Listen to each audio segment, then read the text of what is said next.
And welcome back to Let's Play Super Mario Galaxy. Last time we finished up the Good Egg Galaxy almost, except we didn't actually collect the star, partly because we were running out of time. I like to keep these about 20 minutes or under 20 minutes then. And I just wanted to point out this ground texture is really good for a Wii game in 2007. I just wanted to make note of that. Yes, I am a nerd when it comes to like weird textures in game levels. I tend to be like, wow, that's really cool looking. For some reason, I don't know why even. Oh, yeah. And we finished up the Good Egg Galaxy, at least for now. Mild spoiler, but we will have to go back there at some point, but not anytime soon. So we can freely move on. The Honey Hive Galaxy.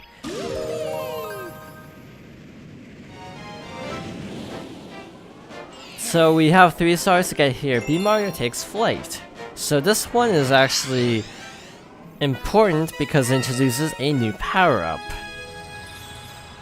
So we have to go meet the Queen Bee, who would later appear as a playable character in Mario Kart 7. Fun fact, I've actually never played Mario Kart 7, which might come as a surprise, but yeah, I never played it. Welcome to the Honey Hive Kingdom. Our queen rules this land.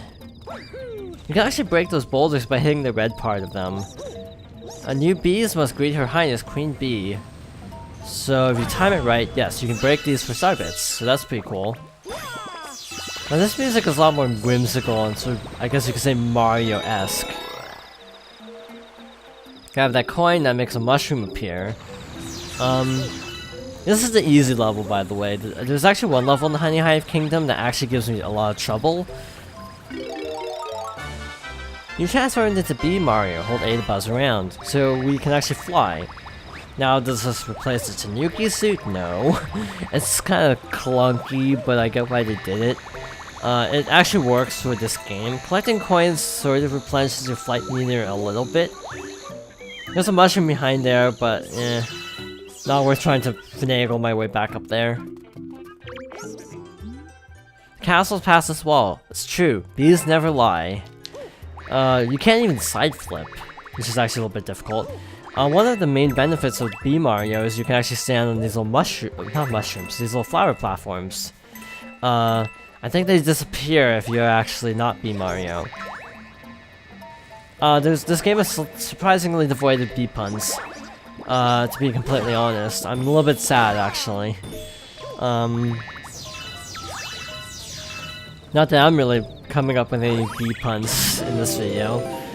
If I come up with any, I'll let you know. I'm a little bit hit or miss on puns.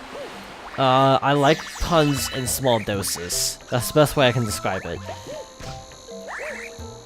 So grab onto this, and you can launch yourself. Also, by the way, bees, if you touch water, you will lose the bee suit, so don't touch water.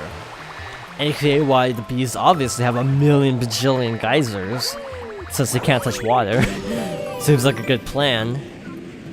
Right? So another trait of the bee suit is you can actually climb honeycomb walls. Makes a little funny sound.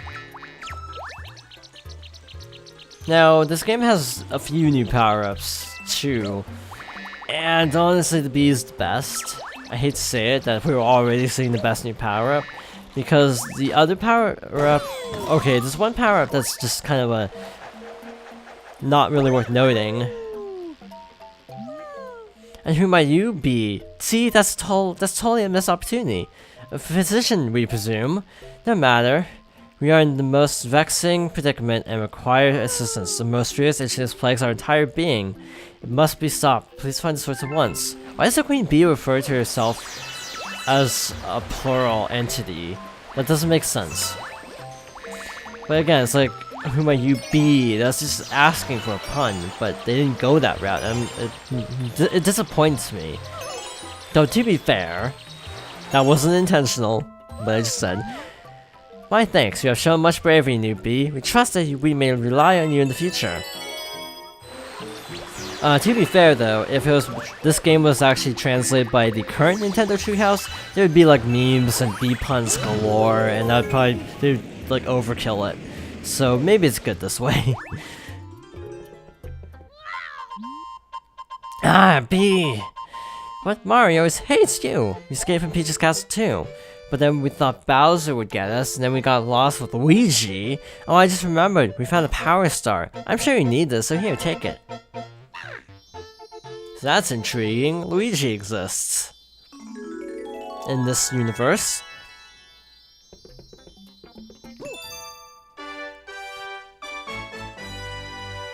And we got another star.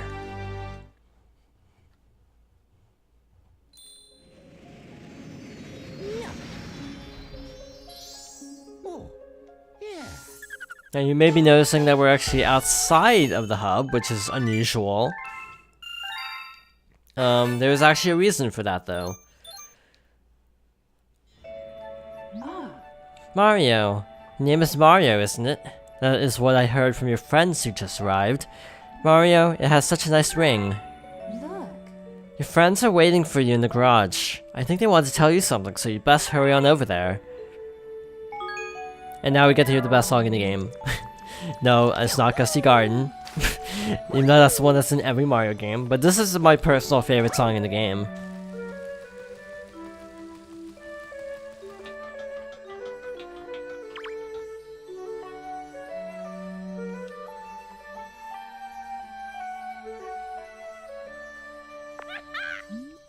Mario, somehow we made it too!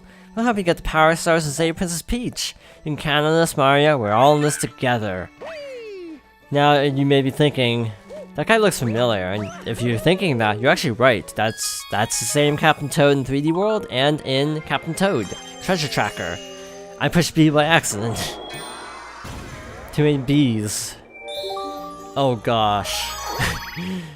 We should get this out of the way, because it's awful. The controls in this game are very all over the place. Some things work great, other things are kind of frustrating. And this is one of those things that's kind of frustrating. Look at that guy, he looks so happy. So happy as we plummet to our death. That's a big penguin. Hello, Mr. Penguin, what do you have to say? Are you a surfer too? Oh, but this is your first time race surfing, right? Well, then let me show you the ropes. Let me explain. Point your Wiimote screen. I am. What gives? Yeah, that's the basic position. To turn left, twist left from the starting position. Correct, that's how you turn left. To turn right, well, logic. Yep, that's how you turn right. Then all you need to do is hold down A to speed up. That's all you need to know. Now give it a go on the course. You can also flick up to jump. They don't tell you that, for whatever reason. Why is this water green? that's kind of weird. Like there, I was just trying to turn it and ended up jumping. They were really sensitive here.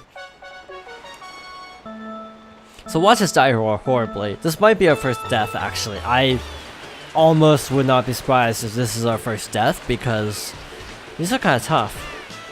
But it actually shows off how good the water physics are. I guess that's one good thing about this level. It's not all bad. And they give you a free 1-up at the very beginning in case you mess up, but I don't remember if I've ever gotten that 1-up successfully. So every once in a while, once you get a certain amount of stars, you'll get these little one-off galaxies with 1 star. And that's cool.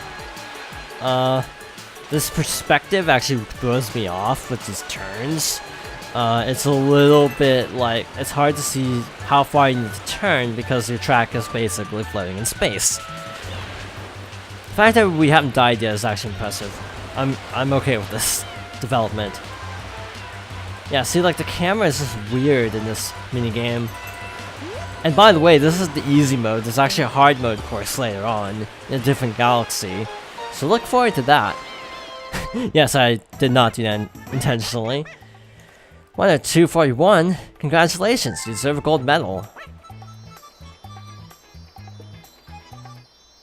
I love how they're like Bowser's minions have stolen these power stars, but like this random penguin has one. So like, is he one of Bowser's minions? I'm not quite sure what that's supposed to imply.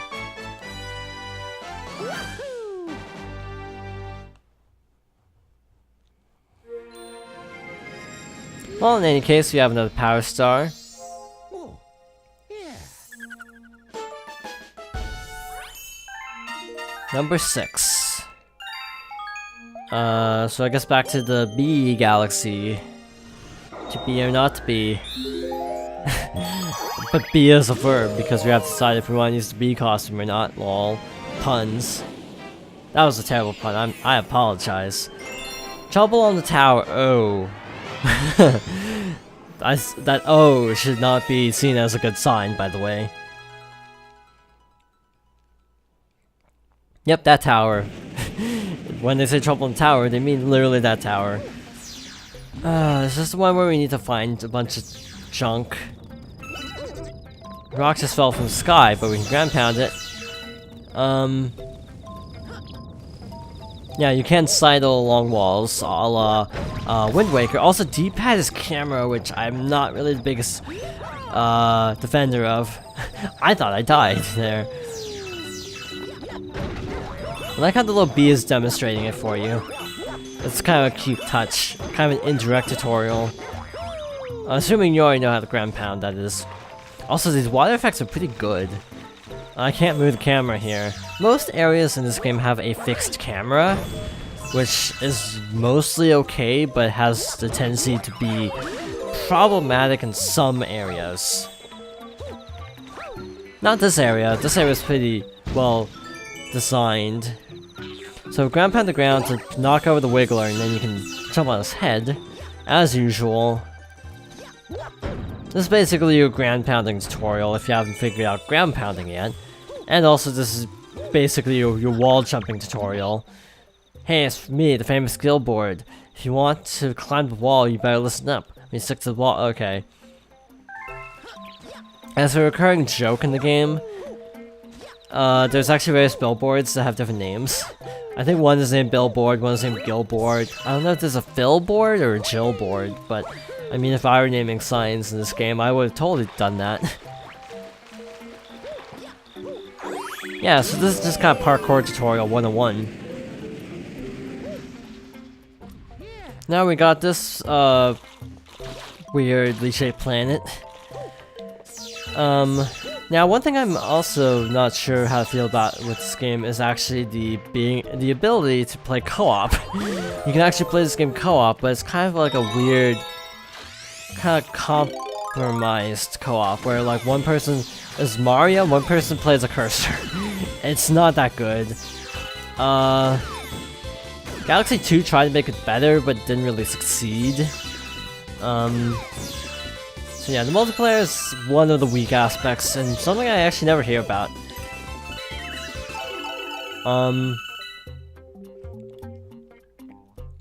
Okay, long fall. I hope that's where we needed to go. Otherwise, we have a bit of a climb. So we got these little things, little parkour stuff. These are beetles. They charge, so you have to ground pound them. That's all there is to it. I like how Mario can ledge grab. Something I miss in 3D Land and 3D World. You can't actually ledge grab, and it really sucks. Because there are times when you're just almost about to reach the ledge, but just not enough, and that little extra pull up would be really nice. Now, admittedly, this game doesn't get too close up on anything, but honestly, yeah, texture-wise, even this tower looks pretty solid. Compared to a lot of games. Once you stomp the first beetle, you have to hit the second beetle. That was actually a mini-boss, by the way, if you can believe it. You got a star. No more Shine Get or whatever it was in I don't think 64 had any text when you collected a star. But yeah, Shine Get was from the Super Mario Sunshine Japanese version. It kind of became a thing for a while. It might be referenced in Super Paper Mario. I'm not sure. 4 for 4. You know what? The next mission stinks. So we're actually gonna use the Hungry Luma. We're gonna end off with the Hungry Luma. Hey you, yeah you. It's the same dialogue I think for each Hungry Luma. Ew, that's a lot. But here's the thing, the ones that are in levels have lower caps because you're basically limited to the star bits in that particular level. For this one, we basically have unlimited access. I was gonna say something, but I forgot what it was. What was it gonna be? Shoot. I was gonna comment something about the game, but I totally lost it because of the Hungry Luma. Now this music should sound familiar. Not gonna lie, this is actually really cool. Nice touch. You bring back a lot of old music in this game. I approve. This is actually one of the more straightforward levels, aka not like windy and twisty. It's just kind of a straight shot to the goal, 2D plane. Kind of nice, actually, once in a while to just have a flat level. Also, you have Glasses Toad and Green Toad there. Blue Toad has glasses, that's his only character trait to my knowledge. Gosh, what was I gonna say? That was gonna bother me, because again, I had a thought, and now I lost it. Yeah, the spin is actually kind of overpowered, by the way. It's really good, just to save yourself a lot of the time.